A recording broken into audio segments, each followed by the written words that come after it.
The amazing exploits of British fighters fill the nation with pride and gratitude. Each day brings its story of daring and gallant action, of which we have tried to give you the pictures.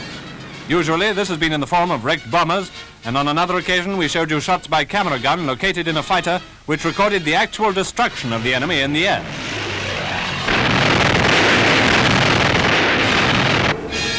Now we're going to describe to you how the results are achieved. The success of our pilots is not just automatic. Their skill and the quality of our aircraft have combined brilliantly to evolve certain successful tactics. This following film is intended to show you the process by which that broken bomber was sent hurtling to its doom. The Heinkel 111 bomber, one of the most common types in use for air raids, carries a crew of 5 and mounts 3 guns. One in the nose is used for attacking other planes. That in the rear is a weapon of defense against fighter planes. The gun below is for further protection or machine gunning ground forces. The gap in the Heinkel's field of fire was found to be a vulnerable space covered by none of its guns. This analysis opened up the new technique, and fighter pilots learned to come in along this blind spot in a beam attack. Among fighters, the fastest in the world today is probably the Spitfire. 8 machine guns are spaced along its wings.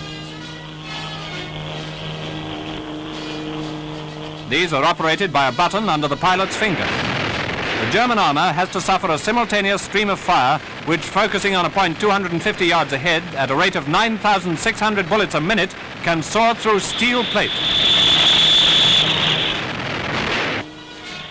Our Spitfire has a top speed of 387 miles an hour. It travels 100 yards in about half a second.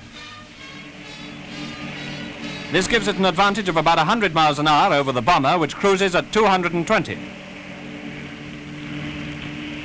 The extra speed of the British plane enables it to climb 1/3 as fast again as the bomber. Its superiority in actual combat can be gauged from this pilot's report. Got the signal they were coming over, so I went up taking cover in some big cumulus. The white line shows the path of the fighter taking cover in cloud and climbing to bring him above the bomber. When he saw me, he went into a dive. I opened her up to over 350 miles an hour and went after him, overtaking on the sides, though I came in on his blind spot and set my sights for the rear gun. Now the bomber's right in the sights. The pilot presses the button.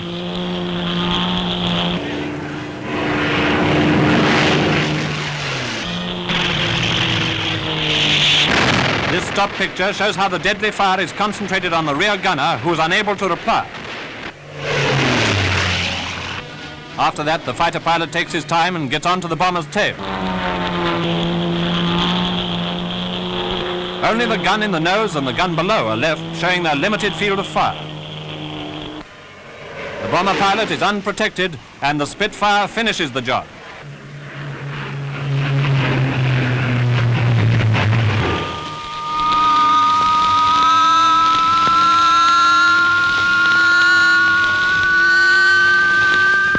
And that's the story behind the amazing air exploits of recent weeks.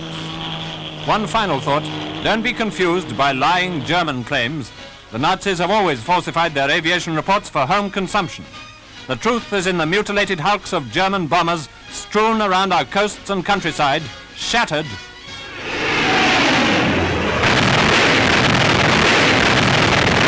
by brilliant tactics, superb courage, and wonderful machines.